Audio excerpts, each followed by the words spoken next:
we have here with us Mark Elkin. How are you today, Mark? I'm all good over here in sunny England. Oh, yeah? How are you? Oh, I'm very good out here down in Louisiana, USA. Heard you had some pretty bad weather out there. I mean, it was pretty intense for the English weather that we used to. I could say that much. Well, yeah, I guess it's doing a little better today, huh? Yeah, I mean, it's all starting to thaw out, but obviously we've had so much snow that come down from the north that it's starting to thaw out, and now we're obviously going to be getting some flooding because it's starting to thaw out, which is standard, really. Yeah. Oh, wow. Well, hope you're, high enough ground out there.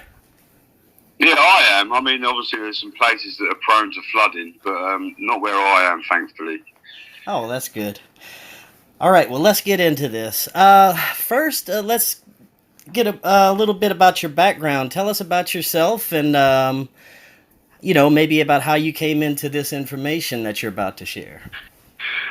Well, I mean, if we go back to when I was about 16, I mean, this is the first time when I had sort of AOL.com in England, and I sort of just come across some information that took me of interest. And I've always been into science when I was a youngster, and it sort of led from there. And then I started researching certain frequencies and vibrations, and then I just come up with all these different scenarios in my head about, how it can all connect to the same things. Once you start understanding frequencies and vibrations, you sort of start understanding everything that happens in life. So, and then you get certain people that you come across that send you certain information. They say, "Oh, check this out," and sometimes you think nothing of it, and then sometimes things just click with you, and this is where it's brought me to today. I mean, it started when I was 16, so Wow. Technically 15 years I've been doing it, but mainly for about 14 years I've been deep studying, the occult, the pole shift, the systems, and basically self-taught science, most of it too. Because I mean, you don't get degrees in new science that you see these days, because it's all mainly theoretical. Right. But once you get a good understanding of how the whole system works, you can start to question everything that you've been taught, and that's exactly what I've done. So that's sort of how I got into it. It was just mainly it's usually brought to you. You're synchronized to perceive certain things that are synchronized to you, and you get push these messages through to you, and that's what happened to me. I believe I was sort of shown this thing, and that's what's brought me to where I am today. Oh, all right. Very cool. So, that being said, from what you have learned, what can you tell us about the Nibiru system or Planet X? Well, I mean, the Nibiru system is highly talked about, and I mean, it was highly talked about back in the 1950s and 1940s even, but it was very shunned. I mean, the whole media sort of shunned it after a while. Once the elite caught onto it, I mean, you had Carlos Federer, who was alive about 1909 to 2001. He was like a Chilean astronomer. He spoke of the Planet X in 1940. And that was about 43 years before Planet X was even spoke about in the papers. I mean, the main paper that spoke about it publicly was the Washington Post in 1983. And they publicly, openly spoke of it. And it was, a lot of people didn't take notice of it. But then you get the scientists that did.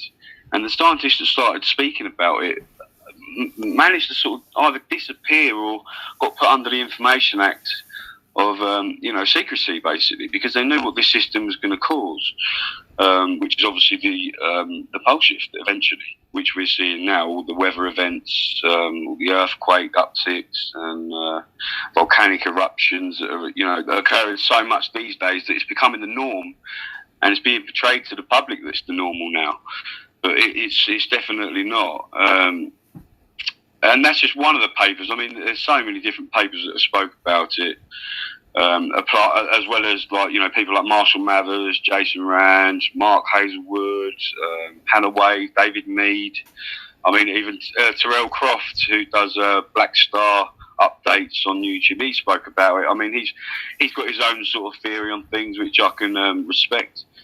There's lots of different eras and different years in the past where everybody's spoken about it at some point.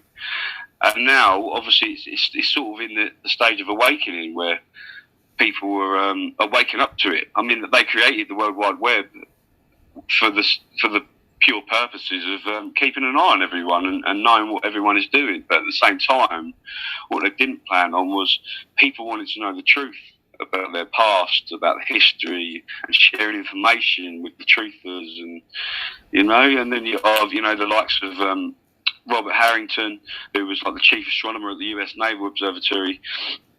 He died before he could sort of publicise everything about Planet X, which was obviously mainly a cover up as well. I mean, there's lots of different stories about the Nibiru system. There's a lot of disinformation out there too. The only thing that we can do is judge it on the geological changes of Earth as it approaches, which obviously we study quite well. I mean, we've got people in pretty much every country that are watching charts, data, satellites, 24/7, so we miss nothing. I mean, I'm trying to think of some papers that have spoken about it in the past. I mean, obviously it's spoken about in the Bible too. I mean, I could go on forever and talk about everything, even the pyramids, back in Egyptian times, the Incas, the Mayans, they all talk of the same events from different parts of the world. And it's all about the pole shift. Right. And, I mean, you probably know a lot about this already, but there's a lot I could say about the papers that have been spoken about. There's been hundreds of papers that have reported it over the years, but it wasn't until 1983 when it got completely shunned. And they completely, they put it under the black operations schemes where they just kept it quiet from the public because they didn't want to cause, worldwide chaos. Wow. Yeah. So, based on what you know, do you think it's a brown dwarf or some type of small solar system? It's basically this system comes from the Orion constellation, which is another reason why the Great Pyramids of Giza are exactly aligned to the constellation of Orion, and are at the centre of all land mass. There's a lot of correlation there. It's because they come from the Orion star system, even though it's our sun that keeps it orbiting our sun because of the electromagnetic pole connection. It's a brown dwarf, and that's what orbits our star. But it's a brown dwarf. It's got its own little mini solar system in it. The outermost planet is what we refer to as, Planet X, or Nibiru, as people like to call it. Right. That's the planet that we'll call the pole shift. It's not the brown dwarf. The brown dwarf is what causes all the precursors to the pole shift because it's so dense. It's a very strong magnetism. So as it gets closer into our solar system, you'll get anomalies like it's already pulled a little bit of Jupiter out of his orbit, out of his alignment, his orbital path around our sun. It's perturbing most of our solar system, and a lot of people don't understand how strong it is. And this is the reason why our sun is reacting to it, because the closer it gets to our sun, the more particle interaction we'll see. So the sun's coronal is reacting to a second solar wind of lithium, helium, iron oxide, and this is what creates the coronal holes on the sun. It's like being drained, if anything, of its energy. Yes. And then that incurs CMEs, when you get magnetism, alpha waves, beta waves. The closer it gets, the more of this we'll see. Yeah, speaking of that, can you talk a little bit about what we will be expecting, and maybe if you have some sort of a time frame of events that we could be expecting to occur? Okay, so I can tell you the telltale signs of the pole shift. I mean, we've monitored it now for many years, and obviously the progression. In 2015 to 2016, we had the biggest jump in earthquakes, volcanic activity, weather anomalies, landslides, sinkholes, and stuff like that. So every geological change on Earth that you can imagine was a massive increase in that year. Then we got to 2016 to 2017. We had an even bigger increase in all those events.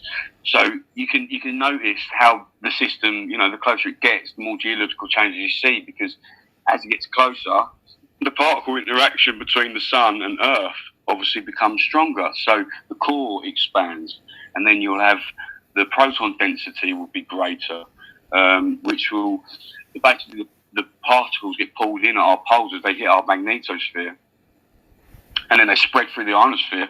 Plasma reactions occur. That's why you see a lot of purple plasma storms these days. Torrential rain and hurricanes. The hotter our ionosphere is, and the warmer our sea temperatures are, it's like a hurricane heaven, or extreme weather heaven, because it's warm and warm, and that's what creates the low depressions and stuff like that.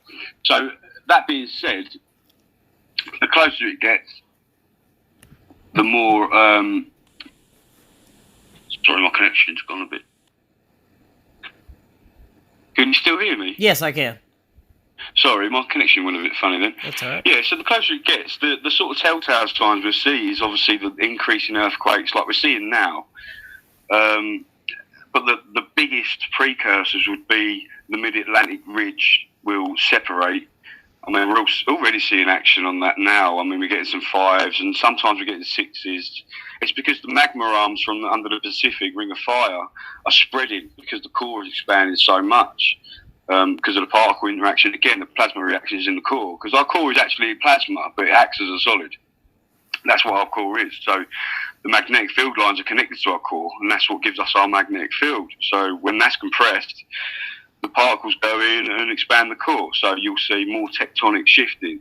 So the Atlantic ridge is a massive key. Japan, that's a massive key. Australia, that's a massive key. The west coast of Australia will subside as the plates move.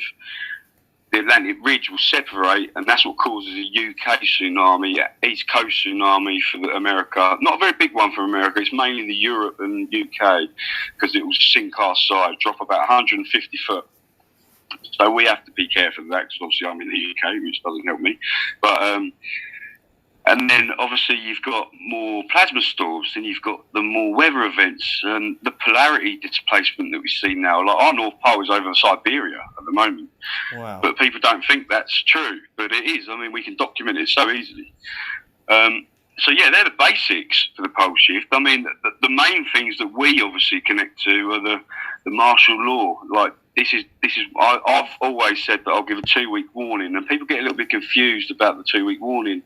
My 2-week warning isn't 2 weeks before the pole shift itself. My 2-week warning will be before the martial law kicks in, because the government will use this system as a way of depopulation, which is why they have the Georgia Guidestones, and they have maintain balance, maintaining humanity to 500 million, perpetual balance with nature. I mean, there's 7.6 billion of us on this planet, and they want to depopulate to 500 million. Yeah. Now, as the pole shift happens, which is occurring now, obviously not quite as quick as it will be when the planet arrives, but when that does happen, the tidal surges that it will cause, as the magnetic reversal occurs, will cause 500 to 1,500 foot tsunami waves in places of the earth, and it will devastate the worldwide coastal areas. I mean, like you see now, that you get some tidal retreats that we see now that are happening all over the world. But the tidal retreat anomalies. This is because of the magnetic influence in our solar system.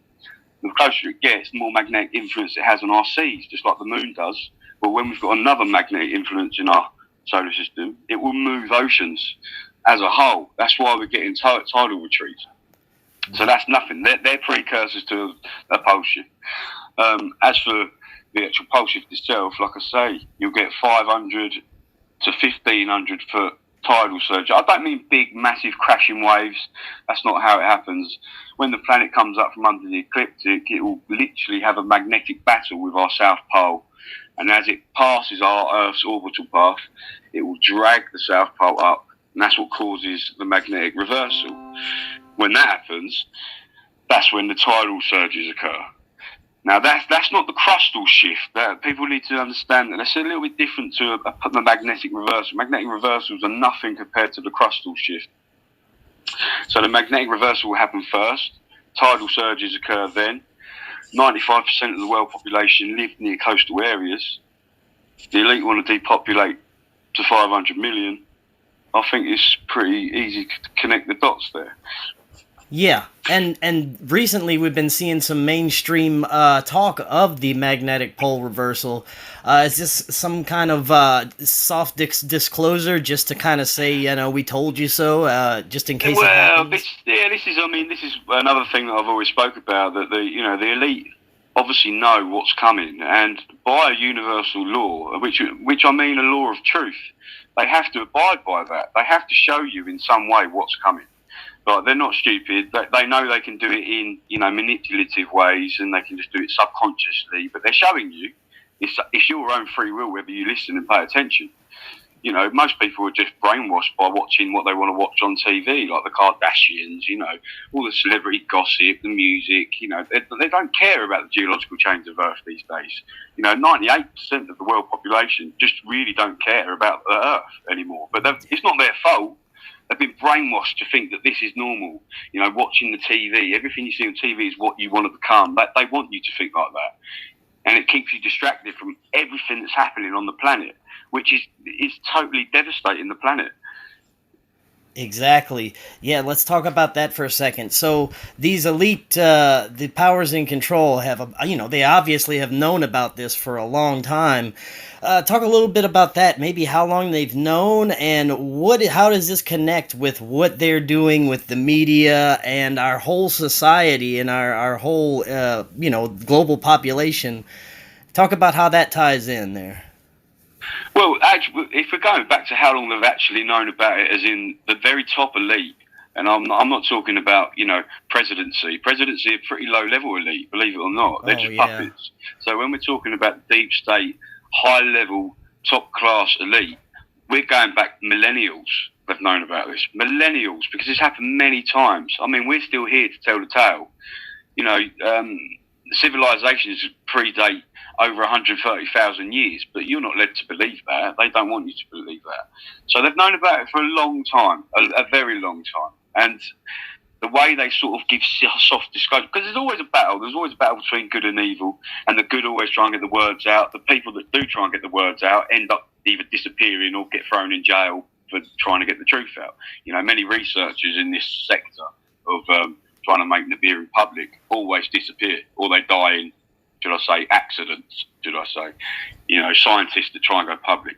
So they've known about it for a long time, and they do not want the public to know about it. The reason being is because if they went public with this, knowing that it's going to devastate most of the population, that it would be worldwide chaos overnight. Like, it would literally be pandemonium overnight.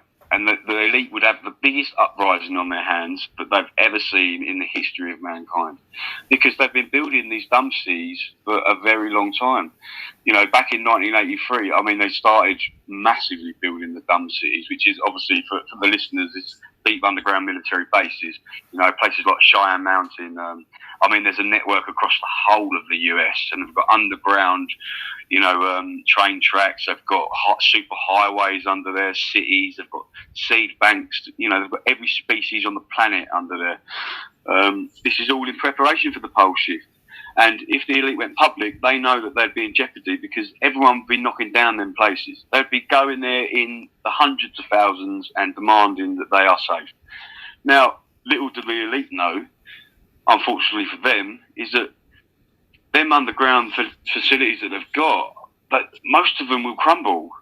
The tectonic shifting that's going to occur, most of them will, some of them will survive, of course, but most of them will crumble. And the very top elite know that. The very, very top elite know that. So, most, and a lot, again, when I was talking about this martial law, my 2-week warning and things like that, they're going to use martial law, obviously, to keep people by the coasts. And the biggest distraction for that will be war. That's why you're hearing all the war drums now, all the saber rattling with Russia, North Korea. It's all coming to a head. That's this is all part of it. When war kicks off, that the pole shift is not far behind that, because they will put martial law in place. They'll keep everyone by the coast, so that you can't move. And people will say that, but the military, they wouldn't do that to their own military. Well, I've got news for the people that say that. The military, the standard military, are expendable. They don't care about the standard military. they are expendable. They have a completely different Black Op army in preparation for this pole shift. I know that for fact, and a lot of people do that have been researching it for a long time. And it's sad to say that, but it is the truth, and people need to understand it. Unfortunately. Wow. Okay. So, well, do we have any kind of time frame? Well, first of all, you mentioned war. So you do believe that we are due for a war before this happens? Yes. Well, the main reasons why we all know that war is coming is because they make it so massively bold on the news. I mean, if they control the media outlets like the Rothschilds, and I mean they own everything. The elite own everything that you see. Whatever you see on that TV is what they want you to see. The mass shootings. The mass shootings that happen, and they've got the crisis actors that are paid to go into these crisis situations and play the victims, and most of it's fabricated. I'm not saying that people don't die, because they do, but it's all mind games. That's what it is. Right. This is all to take away people's guns, form more control. They can't just sporadically declare martial law. They have to have reasons, and this is what they're doing. They're making these false flag events so that they can gradually take people's guns, enforce more law, and form more control. Because the more they see of this on the TV, the more the public are going to back the elite. They're going to be like, actually, no, you're right. We do need to take people's guns. We do need more control. So basically, what they're doing is they're subconsciously agreeing to militarization of the streets. And that's exactly what the elite want. I mean, you look at the police force these days that are all over. I mean, even in the UK, they're like the military now. I mean, they've got the military grade weapons. They've got they're basically militarization of the streets. That's what they're trying to do. As for timeline, a lot of people ask me this. Probably the biggest question on everyone's lips. And I know that it's a very touchy subject when it's given to. I don't trust anyone that gives date. I never will, exactly. because usually it's all for misdirection. I would never give a date. What I will do is know that martial law is going to come 2 weeks before it happens. I know that I will know that. But what I don't know is when the exact pole shift will happen. But what I do know is the precursors to the pole shift. So if I watch the geological changes of Earth, not just me, I mean a lot of people that are watching, we can tell certain things, these certain clues, like war. Project Bluebeam will be used at one stage. I don't know whether that's going to be used just before the shift or just after it. It'd probably be just before. But they'll be using a lot of false flag events, which we're seeing now, which we said would be on the uprise, and it is already, and celebrity deaths, like mysterious celebrity deaths, which is on the rise. They're not dying, they're going underground. And as for that, I mean, we've got USGS geologists that have just suddenly quit their jobs. They haven't quit for any sort of reason apart from they're going underground. I mean, my sources tell me that, and they're very high up. So I know that for a fact. Wow. Timeline. I know that the pole shift will happen within 5 years. I know that because of geological changes of Earth. But I can't give an exact date until we're closer to that period. So all I can do is, keep watching these tidal retreats, keep watching the earthquakes, keep watching the solar dynamics, keep watching the solar system harmonics and, the particle interactions, the CMEs, the sun's behaviour, the planetary behaviour. That's all we can do, because they're the biggest telltale signs of what's to come. So for anyone that gives dates, specific dates at that, for a pole shift, you cannot listen to them, because they just don't know. Because no one knows the hour, the minute, the second. No one knows. Well, 5 years, that's pretty close. That's a very close time frame. So yes, I mean it is a close time frame. But when you've been searching this for as long as I have, you sort of you can see the progression over the years and all the changes, and you can see it progressively getting worse each year. And there's only to a certain point it can only go to a certain point now. Like the ocean floor in the Pacific is dropping, ready for the crustal pole shift. Like that's the only reason why it's dropping. And the cracks that are appearing all over the world. In Africa, the latest one was Peru. These massive cracks, in Yellowstone, which is showing extreme signs of explosion soon. I mean, there's new fissures open up. There's gas releases. I mean, we've got a team in there now doing water testing in Soda Springs, which is an offspring basically to Yellowstone. So I'll have the results back for that soon. But I can tell you now that Yellowstone is showing signs of distress, and they're heavily underplaying it. I mean, they're even changing the seismographs a lot. I can promise you that. They're changing them a hell of a lot. USGS, they don't give out the right information, and they alter their data every year. In fact, they downgrade everything. So we keep on top of them as well. I mean, we've got people that work in there, so we know what we're talking about, and we're always going to bring people the truth, no matter what. I mean, no matter how much they underplay it, we're always going to bring them the truth, because we have people in that sector. I mean, my contact is one of the world's leading volcanologists. I'm not going to give his name because I just can't do that. But all the geologists answer to this person. So I know when he says something, it happens. And I mean, it hasn't been wrong yet. So I'll always post that information. I'm like his mouthpiece, if you will. Like, he's not allowed to. He's under gag orders. And he signed an Information Act as well. So all he can do is point me in the right direction for me to make the speech for him. And if you followed my posts, I'm sure you've seen some of them. We've said, watch out for these dates. These earthquakes are going to come, and they always do. So yeah, I mean, that's 5 years. It's not a long time, but it is enough time to get preparation in order for yourself and for the listeners. It's all about being in the right place, the right strategic location. I mean, no place is truly safe, but there is safer places that people can be. So we got cut off for a second, but I think we're about to talk about some geographical locations and what to expect. A lot of people are concerned about that, including myself, being on the Gulf Coast. Can you tell us a bit about those locations, maybe starting with the Gulf Coast and what to expect? Well, to be honest, anything but that's by the coast is obviously a bad place to be. The best places to be would obviously be the Alps, and anywhere up a mountain is obviously going to be the best place to be. Obviously, some places inland, as long as you're about 100 to 200 miles inland, and at least 1,200 to 1,500 foot above sea level, then you've got a better chance than anyone else on the planet. Like, as good a chance as anyone else on the planet at them areas. As for the Gulf Coast, a lot of people talk about Mexico. They want to be in Mexico. That's not a good place to be because tectonic shifting will push two continents together. South America and North America will be pushed together. And Mexico won't be a good place to be, or anywhere in that area, to be precise.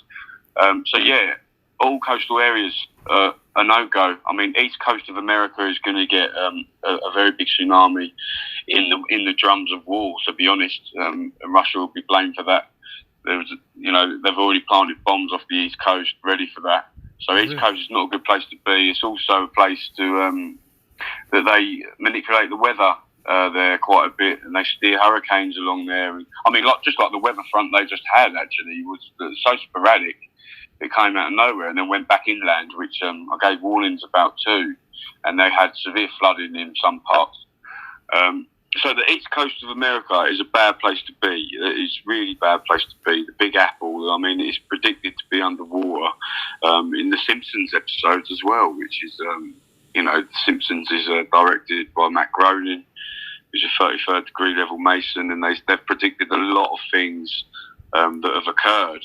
They predict them years in advance, and they always come true. And the next one is the pole shift. They've got an episode called Days of Future Past where they predict the South Pole being like a desert, and they're in their sort of sun hats and on camels, and they've got the Empire State Building underwater in New York.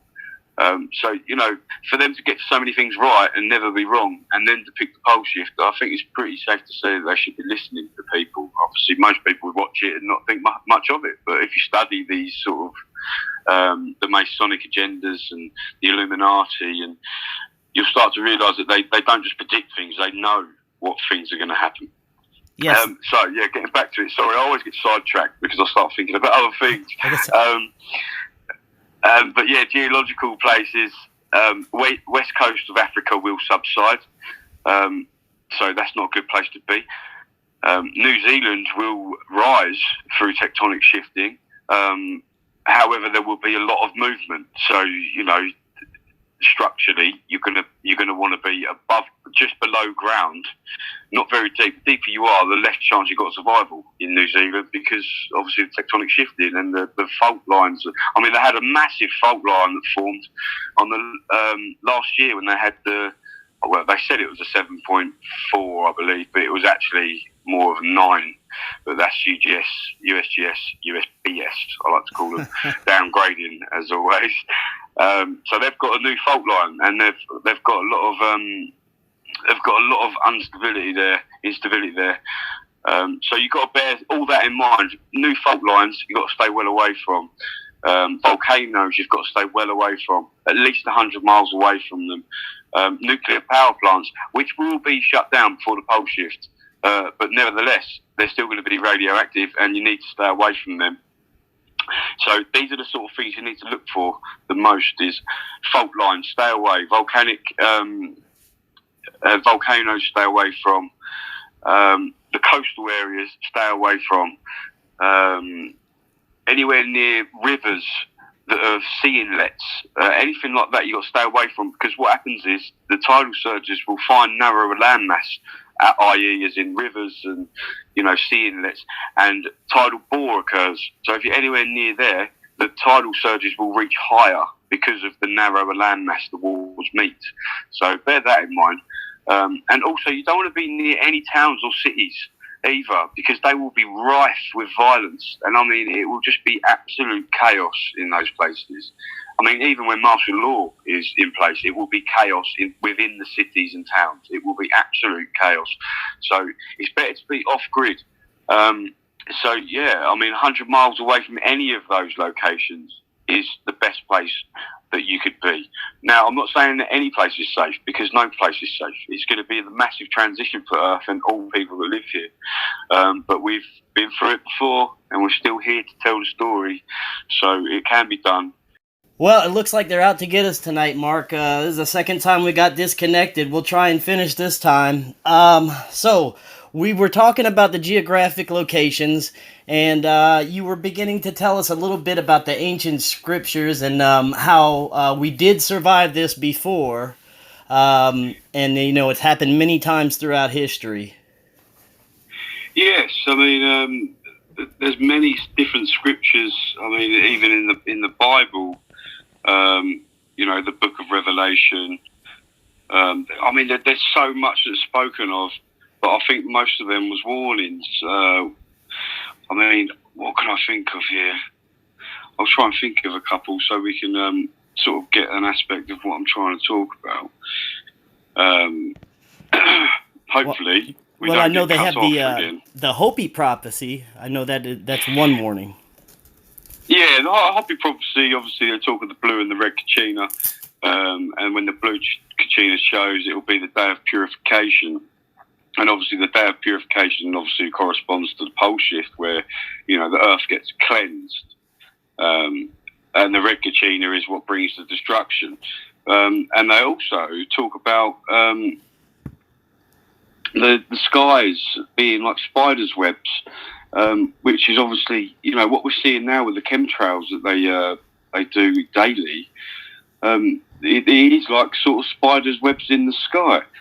As for, Bible scriptures, I mean, you've got Noah 65:1, seems quite relevant.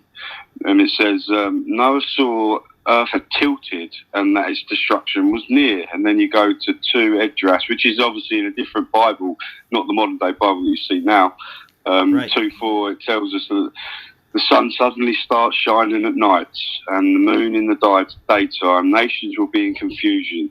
The movement of the stars will be changed. Obviously, the wobble that this causes for the magnetic shift. The stars are out of line now, and the sun and the moon are setting in different places than they should. So that all corresponds to the pole shift. And then you've got Isaiah 24:1. Behold, the Lord lays the waste. Oh, sorry. The Lord lays the earth waste, devastates it, stores its surface, and scatters the inhabitants. Again, obviously, it corresponds to the pole shift. Then you've got Job 9:5. It is God who removes the mountains; they know not how. He overturns him to his anger, who shakes the earth out of its place, and its pillars, poles tremble. So again, corresponds to the pole shift. I mean, these are all different scriptures that are talking about the same thing. You've got Psalms 46:2. Though the earth should change, and though the mountains slip into the heart of the sea. I mean, this occurs again with the pole shift. And you've got Hebrews 12:26. Yet once more I will shake not only the earth, but also the heaven. But, I mean, this expression, yet once more, denotes that removing the things can you, and they will be shaken. The Bible even comments on its own mention. It says, yet once more. So this emphasises the fact that it's happened before, and it will happen again. So, the book of Genesis describes the shifts, and the Revelation describes the next one. So, there's many different. And then you've got the Incas and the Mayans. They've all depicted the pole shift in their carvings and their paintings. For example, when you had not the Mayans, it was the Incas that depicted all these strange anomalies in the sky that they saw, like plasma reactions in the sky, where they thought they were seeing men in the sky, green men. But what it was actually plasma reactions occurring with the magnetic field. So, the plasma reactions caused these sort of green-like men in the ionosphere. All right, welcome back, everyone. I finally have back with me Mark Elkin. How are you doing, Mark?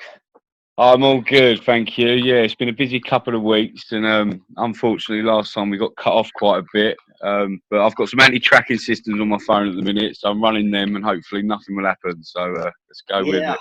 Hopefully they can't get to us today. Yeah, we'll see. We'll see. Yeah. How's the weather out there? How's everything going? It's been a bit rainy. The snow is all starting to melt, but it's all right. Typical British weather now. All right. Well, hopefully it won't get too bad for you. Here you got another cold spell coming. Yeah, well, we'll keep an eye on it as we always do, but it won't be too bad. I think we've had the worst of it. I know that America's getting quite another hit, the nor'easter. Right, yeah. That's coming back in. Yeah, that's coming back in. But we're keeping an eye on that too. Always keeping an eye. Very good. All right, well, let's try and pick up where we left off. I believe we were talking about how the Incas drew what they were seeing in the skies through petroglyphs. That's right. Yeah, if we go back to our first interview, I was sort of getting onto the subject of that, what they saw in the skies, the plasma reactions they were seeing, and they would drew the spirals on the walls of plasma reactions and interplanetary magnetism.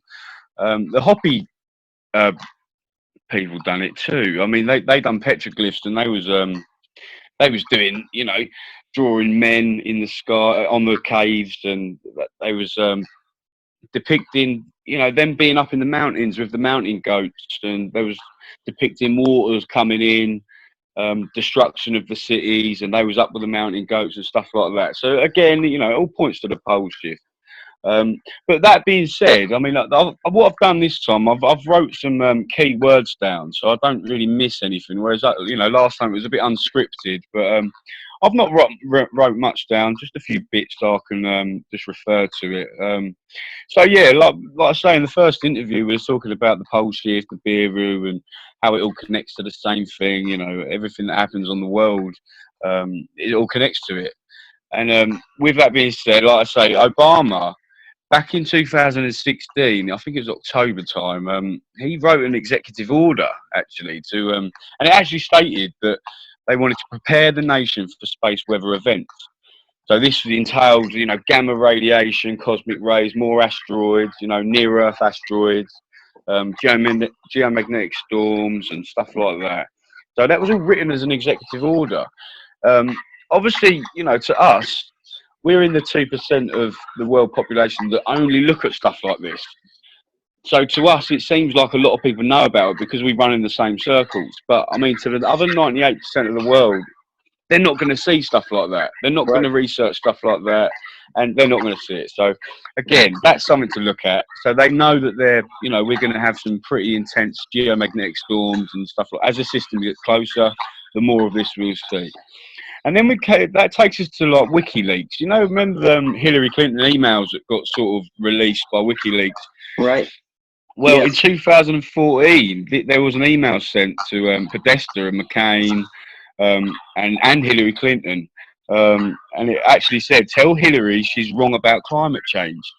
And it goes on to speak about Nibiru and the pole shift, how it's I remember that one. Yes. Yeah, I mean, I did do a post about it on Facebook, and for the listeners out there, if you don't follow me on Facebook, please do, because I do keep up with everything geopolitical, solar system dynamics, anything you can imagine that affects this planet. I will keep up with. So yeah, that happened back in 2014, and they was talking about the pole shift and how the climate change is not caused by humans; it's actually this system coming in. Again, to us, we're in the 2% that would research that sort of stuff. The other population won't. So again, it's that sort of soft disclosure, but at the same time, hardly anyone knows about it. So it's, again, they're questioning it themselves. I mean, like I say, the presidential status is quite low level, and they're even asking questions.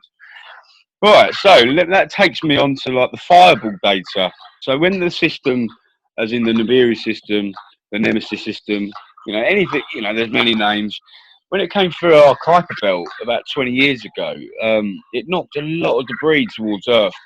And it also came with a lot of debris around it, because the electromagnetism of the actual system itself is very strong. So it will literally grab hold of a lot of debris and drag it with it. So it's got a lot of debris in front of it, and it's got a lot of debris behind it, and it's got a lot of debris surrounding it.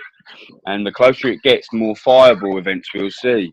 And I've got this documented in a post on Facebook too, where I've got, every year it increases every year, and in the end it increases by thousands. And people will say, well, they've got much better technologies on them satellites. Well, actually they've got exactly the same technology and exactly the same detection systems that they've got now back in 2001. So it's exactly the same. It's just they're picking up more debris because the system's getting closer. So that's something to take into account.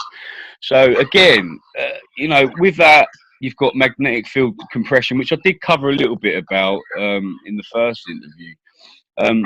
What I didn't cover last time was the fact that when our magnetic field lines compress, this upsets the navigation of a lot of marine life. So these days we're getting a lot of whales, dolphins washing up on shores. That's because they navigate using our magnetic field. So when that's compressed, their navigation is disrupted, and that's why they end up washing up on shores. I mean, we recently actually had a load of fish and starfish and lots of marine animals wash up on the English shores. I saw that after the storm. Yeah. Yeah, after the storm. I mean, again, that causes compressions, and it sort of upsets their manner of navigation. This is why they wash up on shores. Like that was in Ramsgate, I think, was the worst place in England. So yeah, that's another thing to look at. The land animal deaths that are on the rise as well. I mean, that's usually because of the plasma storms. You'll have freak plasma storms because of the plasma reactions in the ionosphere. And this kills a lot of land animals. And, this is prophesied as well in the Bible and throughout history. I mean, there's always talk of, the animals dying, the fish being washed up. Through different sectors of the ages, it's always spoken about in different tongues, different translations. Always the same story, always. So, yeah, I mean, you've got to look at all of that. And then lately, obviously, we've had a lot of people talk about Q, the QAnon, is obviously releasing a lot of intelligence. And people have been asking me a lot of questions about who Q is. Q isn't one individual person. It's a group of people. Some people think it's AI. It's not. It's a group of people with Q-level intelligence clearance, which means they're privy to information that's not privy to a lot of people. And again, you've always got to mix the truth with disinformation. This is what they're good at. They're still in the elite. They still know what they're doing. They're releasing some information, but causing a lot of fear. But at the same time, bringing disclosure to a lot of things, which has to happen. Like I say, the truth has to come out. They do have to tell you these things. It's all about duality to them. It's like Hegelian dialect. It's Masonic. It's Illuminati status. It's exactly what they want. They want people talking. They want people sort of misdirected, but at the same time giving some truth as well. So bear that in mind, okay? Mm-hmm. The other things that we want to talk about today. I mean, obviously, I haven't really touched much on HAARP, which is the High Frequency Active Auroral Research Program, which they say is harmless. Obviously, I know a lot different. I've got all the patents for their agendas. Basically, what they're doing is trying to transform the atmosphere into electrically charged plasma. That's what they're trying to do, and they are succeeding. With this, they can obviously manipulate weather. They can, steer hurricanes to where they want them. They can cause hurricanes. They can cause hailstorms. They can do all sorts with it. But our atmosphere has to be electrically charged. This is why CERN, which is obviously the Large Hadron Collider in Switzerland, it's that ramps up to max every time we have a geomagnetic storm, like a big one. It doesn't really work that much when it's not a big geomagnetic storm. It works when we have large GMEs facing Earth, because they can harness the charged particles for their own uses. Now, I'm not going to get too much in depth with the CERN, because I've done a big post on it on Facebook, and there's a lot of explaining to do with it. Right. But this will be explained in my book anyway. Obviously, I'm writing a book which is going to have all this in detail. Everything that I've spoken about will be in detail, with scientific explanations, with images to show people. At least you can see an image where I'm explaining it, and then it's easier to understand. So I'm going to be doing a lot of that in my book. That's all going to cover chemtrails, HAARP, Gwen towers. It all connects to the same thing with the pole shift. So yes, that's some of the bits that I wanted to cover today. All right. Is there any questions that you want to ask me that I can ask sporadically? I wanted to get into, you were talking about, definitely how the powers in control have known about this. And I just wanted to get into maybe how long they've known about this. How far back do these elite bloodlines go, and a little bit about the history. Oh, hundreds of thousands of years. Like these elites, they go back hundreds of thousands of years. I mean, you could talk about the pyramids that are found all over the world. I mean, I think there's 84 that's been found in Egypt alone. And there's there's 240 odd in South America, and they're all pinpointed on certain locations, like geographically, certain locations that interact with our magnetic fields. And the tips of the pyramids have always got either granite or crystal in it, which they can harness energy and keep information based. This is why you have crystal and granite in every computer board on the planet, because of the intelligence it can hold within that product. This is why these pyramids are built. It's because it goes back so many thousands of years. I mean, we could talk about the Anunnaki, which is in ancient Sumerian times, and then you could talk about the Incas. You could talk about the Mayans. You could talk about every civilization that we know of at different eras. All talk about the same things, the same beings, should I say, coming from the sky, helping them build these, energy machines, which they cover up. They try and say that they're just burial grounds, but some of these stones are like 40 tons, and back in them days, you couldn't move them with just human nature. Like, it's impossible. It's all the same, and it all, like I say, it's like a Delo. It's all the same. It's every story goes back to exactly the same thing. It's like a reoccurring event. People come down, they help build these things. Civilizations get wiped out from floods. The animals die, and then it's reborn. It's just exactly the same events. And what we're seeing now is what's prophesied again, like in the Bible. The Bible is just a modern day Sumerian tablets. It's like offspring to the Sumerian tablets, the cuneiform tablets. It's just little snippets. I mean, you go throughout history, you've got obviously Isis, Horus, Set. You've got Nimrod, Semiramis, Tammuz. You got Jesus, Joseph, Mary. They're very similar stories throughout history, just spoken of in different tongues, lost in translation, altered from the people that have won the wars in that time and changed certain agendas. Like the King James Bible was heavily influenced in the 1600s by the Romans, and they even forced the face of Borgia as Jesus Christ. And a lot of people swear by that Bible, but it's been manipulated a hell of a lot. There's still truth in it because they have to give truth. There's certain things that can't be changed, but they can add certain things to make it suit their agendas. So people have to bear that in mind. It's better to look at ancient history before the Bible, that predates the Bible, and see how you can interconnect it with the modern day scriptures, because it all connects. Like I say, the Mayan prophecies, the Incas, the Hopi prophecies, it all connects to exactly the same thing. And they all spoke about different planets in the sky. How did they have all this, the mathematics they had back then, and the technologies they used to use to see these planets? How could they do that without telescopes? And some of these times are like 4,000 BC, but yet they managed to map out our entire solar system that we couldn't see with the naked eye. So it just makes you wonder that they're suppressing our history for a good reason. Like the Library of Alexandria, they burnt it down because of all the history that was in there, because they wanted to form control over the people over the years, and that's what they're doing. They've been doing that for years and years, and now we're reaching that pinnacle point where they want this new world order, a one world religion, a one world government, and this is what all this is made of. Everything is up to the pole shift. After the pole shift, they'll have less people to control, and they can start year zero, their new world order, their one world government, and their one world religion, which actually takes me to Project Bluebeam, and which is going to be their final card. I mean, I did touch a little bit on this on the first interview, but Project Bluebeam is like a highly sophisticated laser projection technology that they have, and they've had it for a long time, and they've used it over very small towns. To test the waters, to see how people react, see how the local news would react to it. So they would see like spaceships in the sky, like all these lights in the sky, and they'd say, oh, we saw these spaceships, oh, look at this, look at this. So they wanted to see people's reactions and see how they'd react to it. And that's just them preparing for the actual worldwide event, the fake alien invasion, which will be their final card, which in my opinion will come just after war. It will be just after war.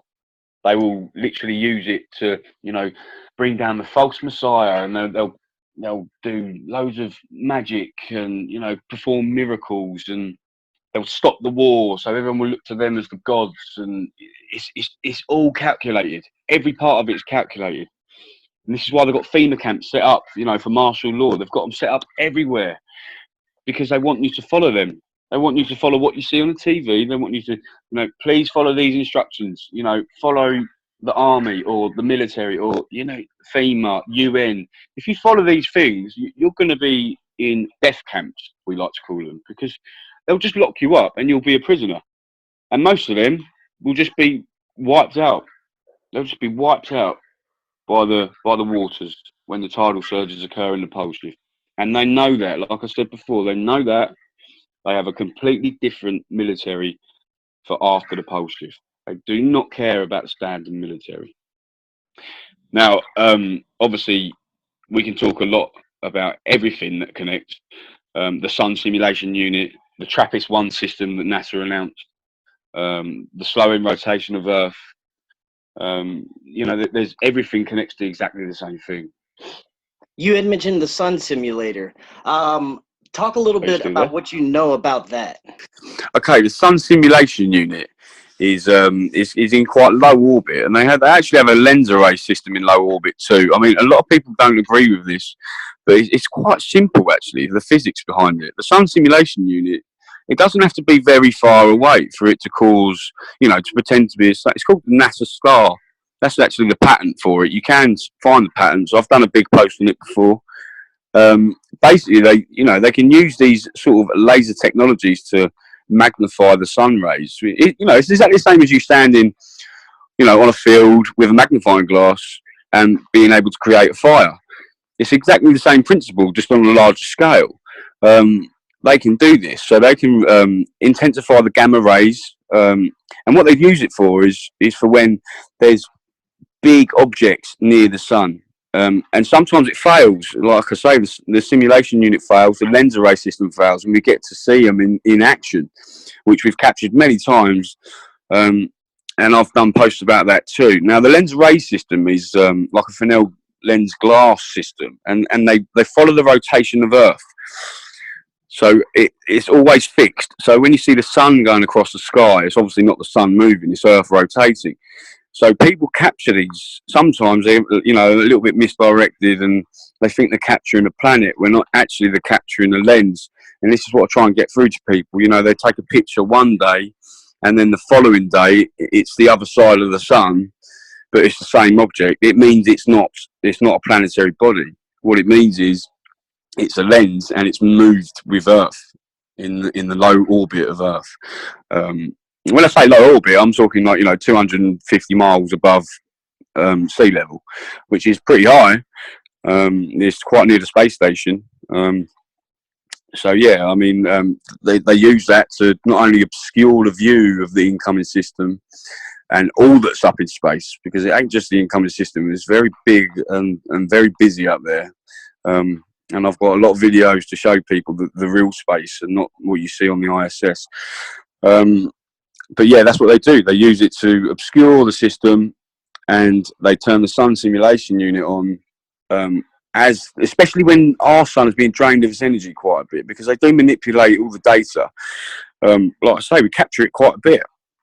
So, but like I say, please refer to my. If anybody wants to see any of my posts on Facebook, just go on my page and ask me a question or send me a message, and I'll happily get back to you and give you the links to my posts, because obviously it's going to be a lot easier for you to read it and see the pictures, just like it will be in my book. So, it's about raising awareness and learning, and that's exactly what I want to do. I just want to help the people understand what's happening and what's coming. Yes, I'm going to leave those so links yeah, in the that's description box as well. Yeah, I mean, I have done a post that's got quite a few links in it before, but Facebook being Facebook and CIA governed, they have censored my posts. They have deleted some of them. They have they've blocked me on commenting on some of them now. I'm still banned from every FAA weather camera site on the planet, on every device I own. Even when I get something new, they manage to block me on it from somehow. It's really strange. So, and that's not me being stupid, that's just actually happening. A lot of people get the same things when they're in this sort of game, and it's happening to me quite a bit. Censorship myself. Luckily, it's just censorship at this point, but we'll see what happens. Yeah, well, they love to. They don't like getting the truth. When it's the real truth, they will literally do everything in their power to shut it up, basically. And I've had death threats before over emails and stuff, but I'd never react to it, and I never will, because if you react to it, you're getting the response they want. And they tend to leave me alone with death threats now, but I do get a lot of censorship. They put me in Facebook jail where I can't go on groups and stuff. I have to get other people to post in groups for me sometimes, but that's what I mean. They can't stop it, because we've got so many people around the world that follow what we do. There's always going to be someone who's going to post for us, So they can do what they want. I don't care. I'm about helping the people. I'm not about helping them. I don't care what they do. The elite, they can just have to deal with all the truth, because it's going to come out, and it's coming out. So yeah, it definitely is. Now, getting back to some other types of deception, I know Hollywood plays a major part in, the elite's plans, control, deception, otherwise. Can you talk a little bit about some of those methods through the media and Hollywood? Yeah, well, of course. Yeah, well, obviously, they use codes, and they obviously use the Illuminati sign a hell of a lot in every film. The code 239 is used a lot in a lot of films, and people think it's a date. It's not. It's an actual code, and it's plutonium code as well, which is obviously in the bombs that have been they've been planted on the East Coast, ready for the tsunami of war, which I've said about before. Russia will be blamed for that. Yeah, so they use the one eye symbol a lot. They use the triangle symbol a lot. It's just to sort of show their respects at the same time of giving out a bit of truth. Again, it's always the same. And they also depict a lot of pole shifts in films as well. Day After Tomorrow is a prime example. You know, that's their way of showing you what's coming. There's even an Ariana Grande video that doesn't even match the song. I can't remember what it's called now, but it's about, you know, they have all these screens up and the skies have gone purpley, like with plasma, and the world's about to end. It doesn't even match the song. I think it's called One Last Time. I think that's the song. Go and check the video out if you haven't seen it before. And it will be very telling, because this is what they love to do. They love to show you what's coming in plain sight, knowing that 98% of the world population is going to watch it and think it's nothing, because it's just what they do. It's a mockery to the humans, a mockery to the people. San Andreas is another one. You know, they're showing you the San Andreas fault, which will go. Obviously, Day After Tomorrow is showing you a depiction of a pole shift. It's showing you like a mini ice age, which isn't the truth. A mini ice age isn't happening. It's actually a polar shift. So it's not a mini ice age as such. The Earth's warming up. The core is heating up.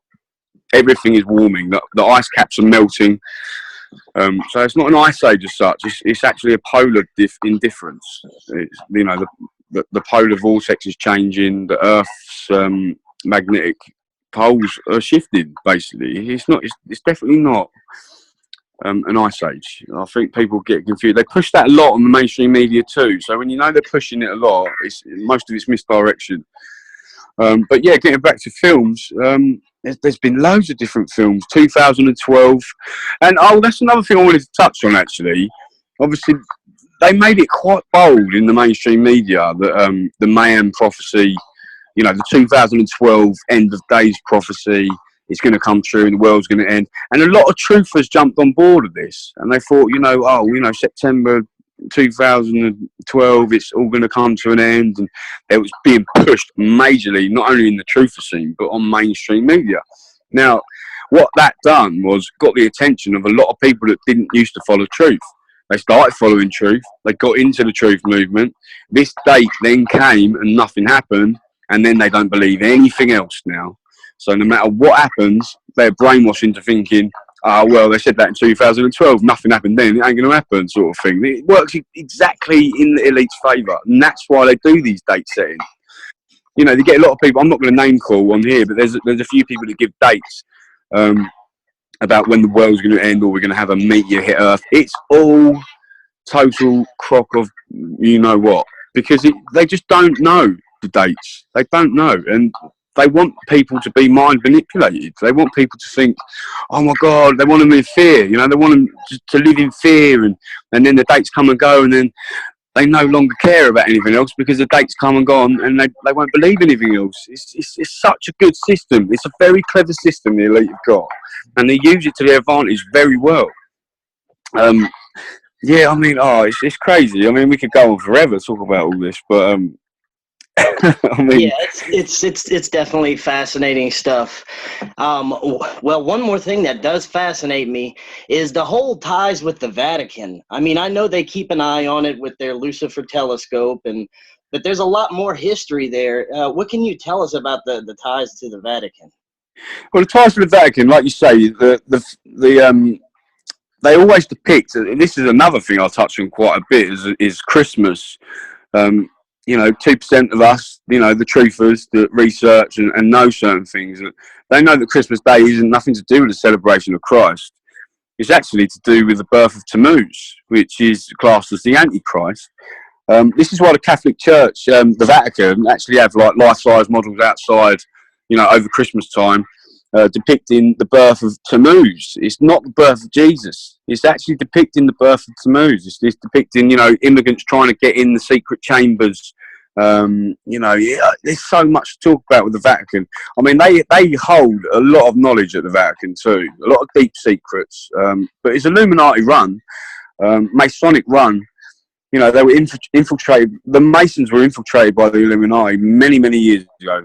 Hundreds and hundreds of years ago, and they gradually wormed their way into the top. The 33rd degree levels, and that's what the Catholic Church has done. They're Illuminati run. Rothschilds. They own everything. It's the same as like the Western takeover, like the Catholic Western takeover. 9/11 was like the prime example of the Rothschilds dynasty. They wanted to cause a false flag to that level where they could go into countries and just put a central bank in there and overrun their countries. I mean, the Middle Eastern takeover, they've done it step by step, taking each country out gradually, just to put a central bank in there. And it's all to do with the Catholics, the Vaticans, the Masons, the Illuminati. It's all tied in together. 322, the skull and crossbones. They're all the same. Bohemian Grove. They're all the same, just different outlets. Remember, they say in the Bible that evil comes in many forms, and that's exactly what they are. They make blood sacrifices. They even drink the blood of the young. It's because it's all to do with frequencies. Because the youth of the blood contains certain frequency that is good for you, and they need that because they're evil. This is why a lot of kids go missing every year. It is sick. I mean, I can get into the. If you want to learn more about stuff like that, I mean, you could go on the deep web or the dark web, as they like to call it. You'll need a special Tor browser, but I would just be very careful on there because there is some very sick stuff on there. But you can get some very good information on there though, because you get whistleblowers on there. It's a bigger web than like Google. It's a much bigger web. So yeah, if you want to learn stuff like that, I mean, the Vatican itself is just demonic. So, they always speak from an altar that's like a golden phoenix, which is like the rise of the phoenix out of the ashes, which is all to do with Lucifer. They have priests, which is obviously a killing tool. It's nothing to do with God. It's not a godly thing. They have the monstrous, which is obviously monstrous. This is how they do word of play. It's all, they have gold reserves around the world. It's nothing to do with power. The Vatican, the royal families, the Illuminati, they have all this gold assets. It's because it's like an offering to their gods. People that maybe not believe in gods, they probably don't, but gold contains certain energy frequency that is very, very valuable. That's why it's always held value over Earth throughout every part of history. Is because of the energy it can contain and the wealth in that. It's not the wealth in price of money. The money system these days is just another slavery system. So yeah, I mean that's a bit of the Vatican. I mean, I could talk about when you go to IHS, which is Isis Horus Set. It's nothing to do with the Catholic Church. It's all about Egyptian times. They even used the mockery of Horus where they took the eye. That's why the one-eye symbolism happens in the music industry. For example, like Lady Gaga, she'll have a lightning bolt over her eye, which is a lightning bolt of Lucifer. You'll have Rihanna always having the devil horns on her and dressing all dark. And, it's all to do with who they actually pay their respect to, which is nothing godly and nothing heavenly. They want you to, you can imagine how like Miley Cyrus started off in Disney, which is so satanic. Disney, I mean, they've even got the 33 Club of Disney World Resort, which is like a 33rd degree level Mason lodge where they can just perv over the kids around the park and have secret meetings there. And Walt Disney himself was a 33rd degree level high priest Mason. I mean, they even hired 666 in the actual Walt Disney itself. It's all to do with who they actually work for, who they admire, which is the negative realm. You can talk about many gods, Baphomet, Satan, Nimrod. You can talk about many different forms. It's just like CERN when they had the opening, they opened the tunnel. They had all this demonic scenery, and they had like the horned beasts, and they had the fallen angels dancing. I've done posts on that before on Facebook. This will be. I've explained CERN quite well in my book with pictures, so people can see like the opening of the tunnel and all the demonic stuff they have in it, because it's important to understand what they're trying to do. So basically, CERN is all connected, obviously, with the Vatican too, because it's all to do with Lucifer. It's all to do with like the bringing hell upon Earth, manipulating the frequencies around Earth, like an electromagnetic prison. So people like are dumbed down to it, and it's such a long story. So it's better to read my posts and read my book, because I could literally speak about it all day. Right. Well, yeah, it is a lot of information. It's great information. And earlier you had mentioned the Anunnaki. Now, how do they tie into what's happening today? Is it an elite bloodline that goes back to them, or are they? Yeah, that's correct. Yeah, they're the elite bloodline, like the royal bloodlines of the Illuminati. It's just an offspring of the Anunnaki bloodlines, like the royal family of England, you know, which is all actually German, believe it or not. It's not. They're not English. They're all barbaric, and they pose as good, but they're not. It's all to do with the Anunnaki. The Anunnaki are just the same sort of beings that come down in the Inca times, or the same sort of beings that come down in the Mayan times, or the same sort of beings that come down in the Hopi times.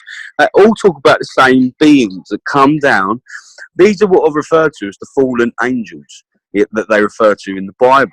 You know, the Nephilim. It's all the same. It's all exactly the same. Every single story is exactly the same. And they came down and they wanted gold. This is why we have so many gold reserves. This is what I wasn't going to touch on this too much because it sort of goes above people's heads. But the reason why we have so many gold reserves around the planet is because that's their offering to their gods. It's not because of money. It's not because of power. It's because they need that gold. Because Anunnaki are meant to come from the Nibiru system themselves. Like, that's why the pyramids align with Orion, and Nibiru comes from Orion. The Anunnaki come down. They needed gold for their collapsing atmosphere, and that's what I'm talking about. You know, the electromagnetic properties of gold is superior to most metals, and that's what they needed for their atmosphere to stop it decaying. So every time the Nibiru comes back round, we have tons of gold sitting there ready for them to use, and they've influenced the whole entire Bible system ever since. You know, every spoken prophecy or every spoken scripture, you know, every Hopi prophecy, it's all exactly the same. It's just the same beings that come down in different eras and do exactly the same thing. Right. That's fascinating. It is fascinating. I mean, we're talking about, you know, the Sumerians done the cuneiform tablets. They were sort of the first civilization that we know of that done mathematics to, you know, better equations than we can do today. You know, they can map out the solar system in a better way we can do today.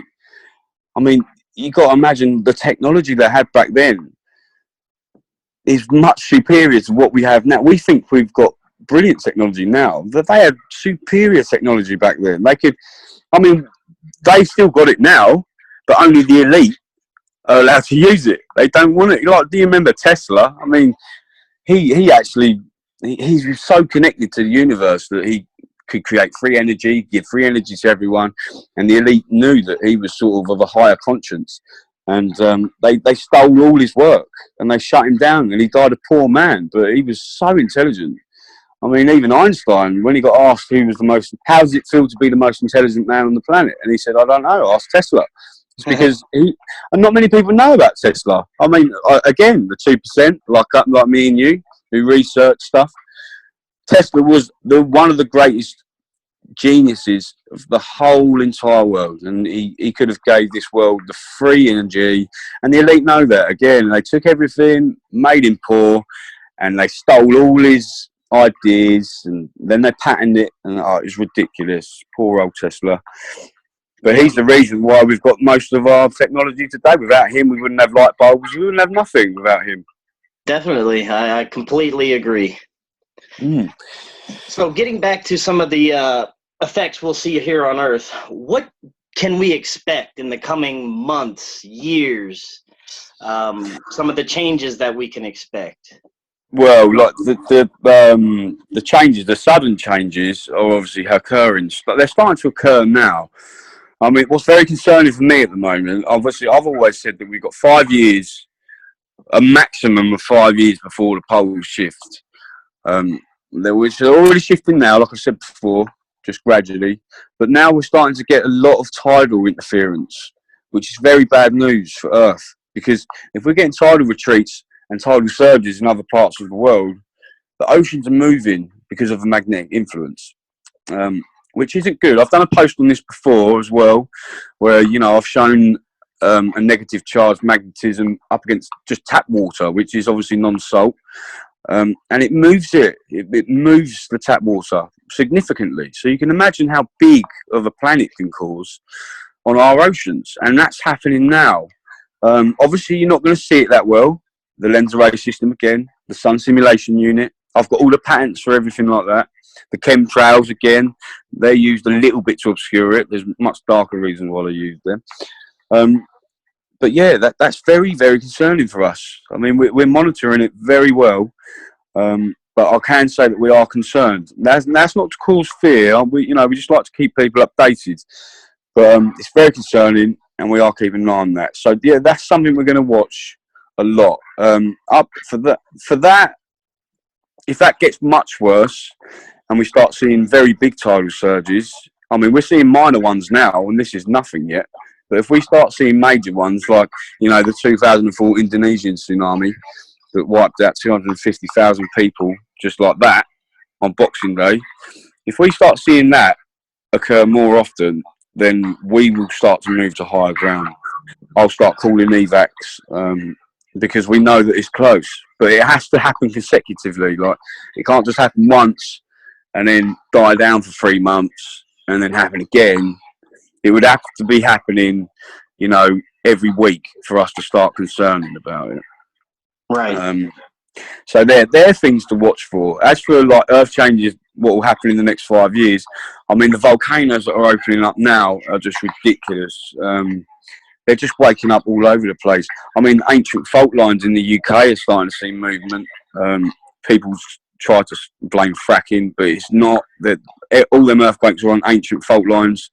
They just need to study geology a bit better. Yeah, so volcanoes we're going to see more of. Plasma storms we're going to see more of. This means that you're going to see purple plasma storms. They're going to call them normal storms, but they're not going to be that. They're going to be plasma storms because of our heated ionosphere.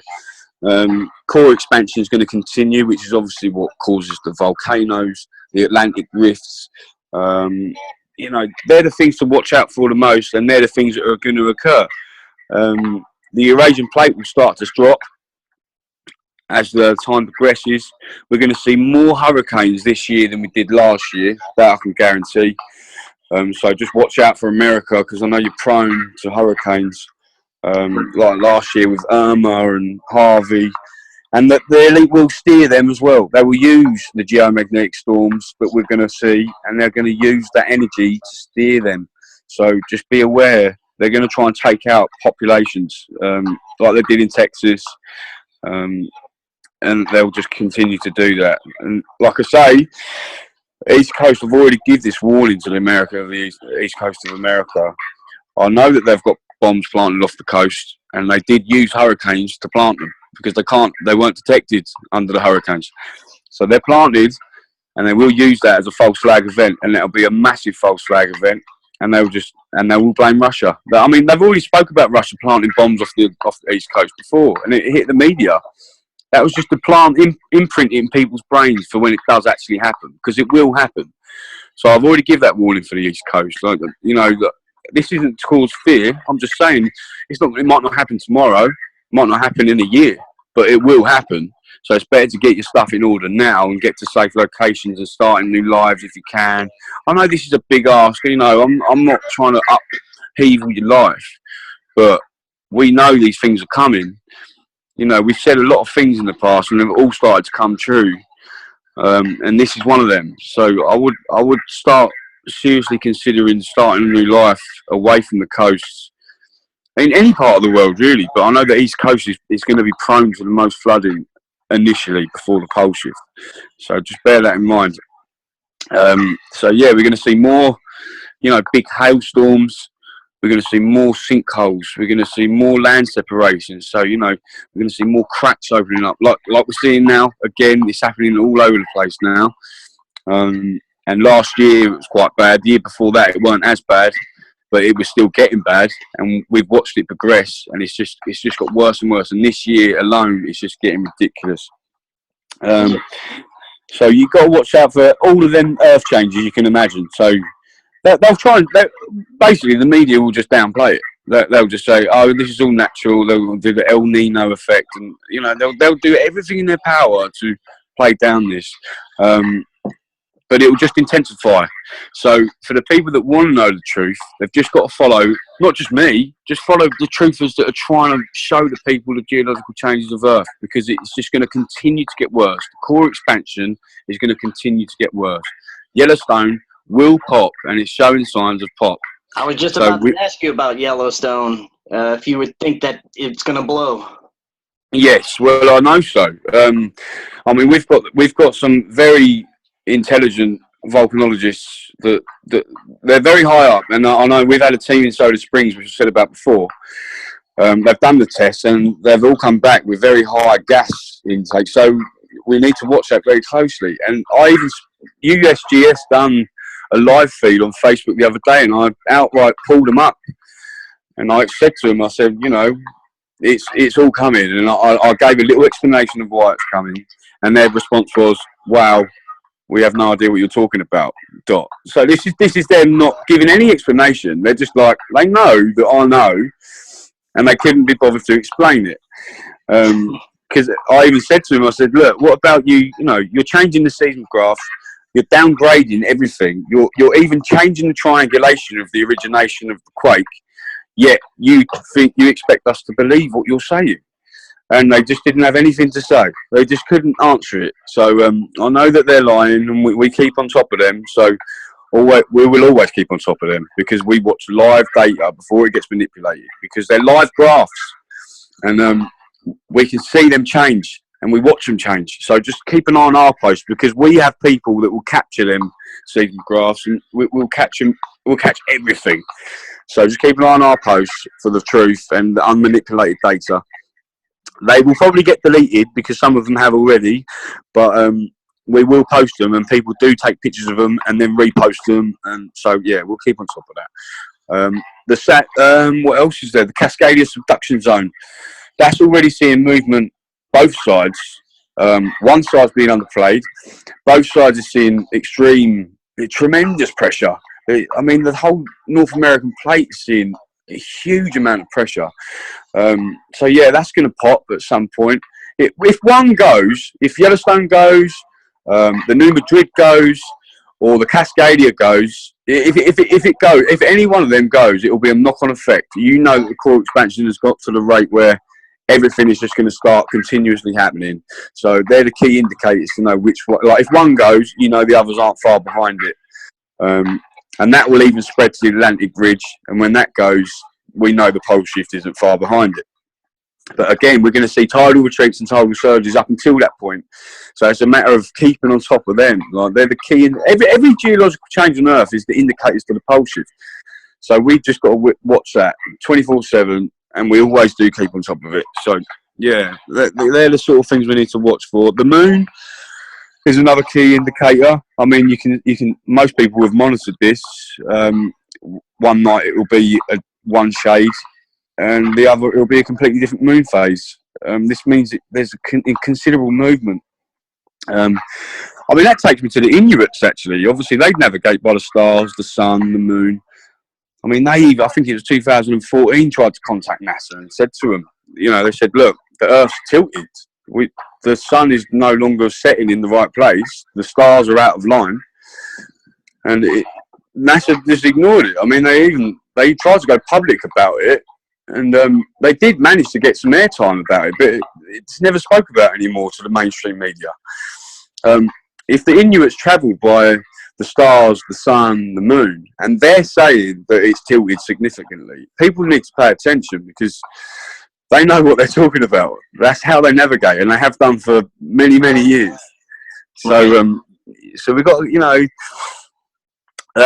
another thing to expect, while I'm on that subject, expect some more soft disclosure.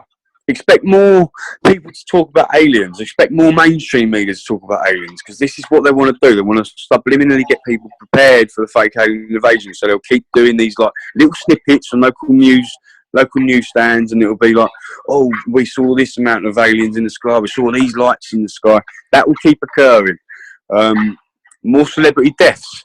That will keep occurring. You know, they're not dying. Again, I've said this before. They're going underground, like the geologists. They've gone underground from USGS. They've quit. They've gone. But they have to do it systematically. You can't just all do it at once. There has to be, you know, a system behind it. Otherwise, people will talk. The masses will wake up, and they can't have that. So yeah, that being said, expect some more disclosure on planets as well. NASA will do more live announcements like they did in 2016. You know, they made a live announcement about the TRAPPIST-1 system, which they said was a brown dwarf and 7 orbiting planets, which is 39 light years away. Now, obviously, if you know anything about the Nibiru system, you'll know that there's a brown dwarf as their central star mass, and it's got 7 orbiting planets and moons. So that's soft disclosure at its best. Again, they're telling you the exact same system we've been spoken about for years. And TRAPPIST, I mean, even the name, TRAPPIST. TRAPPIST is a Catholic religious order.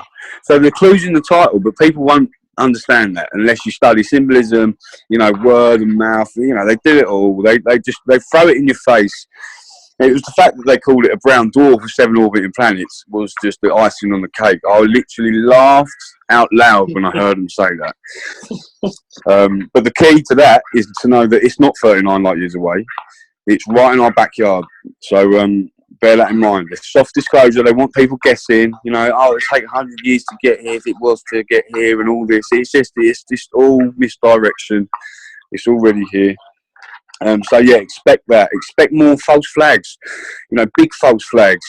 You know, more school shootings, more control. This is what they want. You know, up until the pole shift, you know, they've got FEMA camps set up everywhere. They've got millions of FEMA coffins that are everywhere. You know, all stacked on private land, ready for these events. They've already sent hundreds of thousands of martial law signs around the world. This has already been documented. I've documented that many times. So that's what they want. So just keep an eye on all that, because they're the things to look for. More false flags, more celebrity deaths, and more soft disclosure about planets being closer to our system. You know, binary twins. There's going to be a lot of talk about binary twins in our solar system, because they know we're a binary twin. Our sun has a companion, which is the brown dwarf, which is obviously, again, is already spoken about in ancient history, throughout history, and it's been suppressed up until now, where us 2% are trying to get the word out. So, yeah, I mean, there's all of that you've got to bear in mind. You know, you keep an eye on the fish. Keep an eye on the fish in the sea. You know, there's hundreds of thousands of fish just washing up dead on the seas. That's methane releases in the ocean floor. That's mainly what that is. So keep an eye on that. That means that there's cracks appearing in the ocean, and methane is being released, and it's killing schools of fish, and they're washing up everywhere. The rivers running red. I mean, they will literally come up with every possible explanation for this that doesn't involve the system coming in. Now, I'll need to get this across to people that are listening, because I don't think people quite understand. It doesn't matter whether you see 2 suns in the sky on a screen or whether you see it with your own eyes. You're seeing that because you're meant to see it. All right, it doesn't matter whether it's on the screen. You know, the prophecy, they spoke about it. They said, look, you'll see 2 suns, and, you know, there'll be a red Kachina. You know, every prophecy. But these days, it doesn't matter if you see it on a TV screen or with your eye. You're consciously seeing 2 suns because you're meant to see it. So take note in knowing that you're meant to wake up to this and you're meant to survive it. Because, I mean, I'm just like you guys. I go to work every day. I do this just to help people, you know. I don't want nothing in return. My time's free. The reason why I've wrote my book is because I have questions every day regarding the same questions I've been asked the day before of different people, which obviously I try and keep on top of, but it's hard to. So I've tried to put everything in one book that they can refer to, and I'll make it as cheap as long as it covers my editorial costs. I don't care. I don't care if you buy 1 copy and lend it to 100 people. I just do not care. It's about helping people get the word out and understanding why all this is happening and how it all interconnects to the same thing, from war to ancient history, you know, from Hark to CERN, from the Vatican to Lucifer, to everything you can imagine I've put in this book, and I've explained to the best of my ability. without it being, you know, sounding too scientific.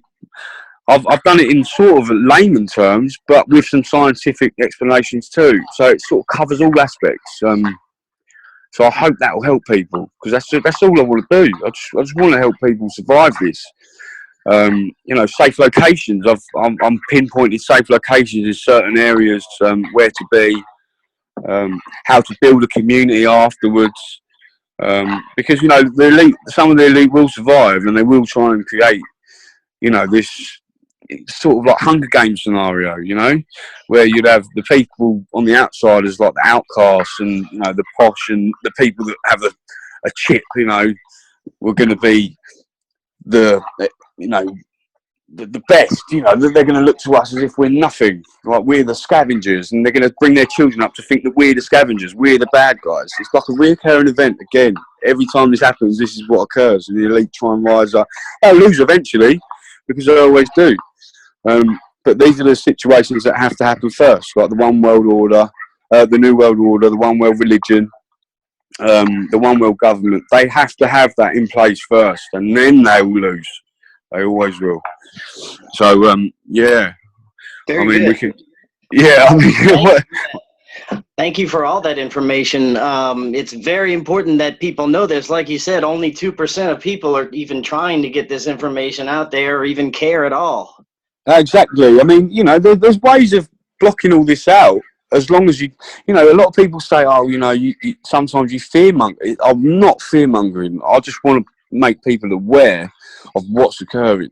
There's a big difference between fearmongering and making awareness, because fear comes from within. You know, if I provide information and people are getting scared from it, then it's coming from within. You can overcome that. It's all to do with your own frequency. You know, you can live above all that. You know, I know all this, but I'm not scared. I live every day as if it's, you know, my last. I love it. I'm always happy. I'm always going to work. I'm always, you know, just living life. So don't ever let it consume you, like, especially the listeners, because I know a lot of people worry about all this, but if you are listening to this, then you are meant to listen to it, and you're meant to survive what's coming, and you're meant to carry on the good in a very, very bad world. So take heart in knowing that. It's almost as if the universe has chosen you to carry on the good, and that's what we need. And you know, we need to reach a certain consciousness where we can overpower them eventually, and we will. We've just got to stick at it. You know, you're the resistance, I'm the resistance, and we've got to stick together. And don't live in fear. That's what they want. They want you in a lower state of consciousness, so you're easier to control. Live higher. Always be happy. Don't let money get to you. You know, they created money for a slavery system, and it's the most stressful thing on the planet to most. Don't let it control you. They want that. They want you in a lower vibration. Just rise above it. Everything will be okay. If you're listening to this, everything will be okay. You just got to trust it. You just got to trust it. Definitely. Positive energy is definitely the key. And, exactly. You know, preparedness. That's one of the last things I wanted to ask you about. What can people do to prepare for all this physically, mentally, spiritually, everything? Well, you know, for one, don't let everything that you see on the TV get to you, because that's the negative form they want you to see. So just ignore what you see on the TV. You'll see bombings, you'll see shootings, and most of it's fabricated. Some people don't even die in these things they put on the TV. So don't take the notice of it. As for preparing spiritually, just be happy. Do everything with love, because love is the highest form of frequency you can get. And you can live above anything you want to do. You know, you can take all this information on board and use it as a positive.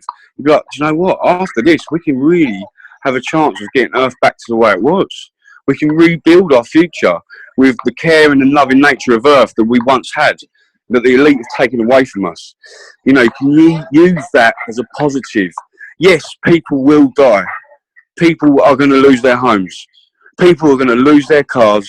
People are going to lose money. But that's all materialistic. You're only here as a passing. Death's just the beginning. So the people that have died, don't worry. They've gone somewhere else. They're fine. The people that stay and survive this are the people that carry on the good intentions of Earth. So just remember that. So yeah, prepare physically.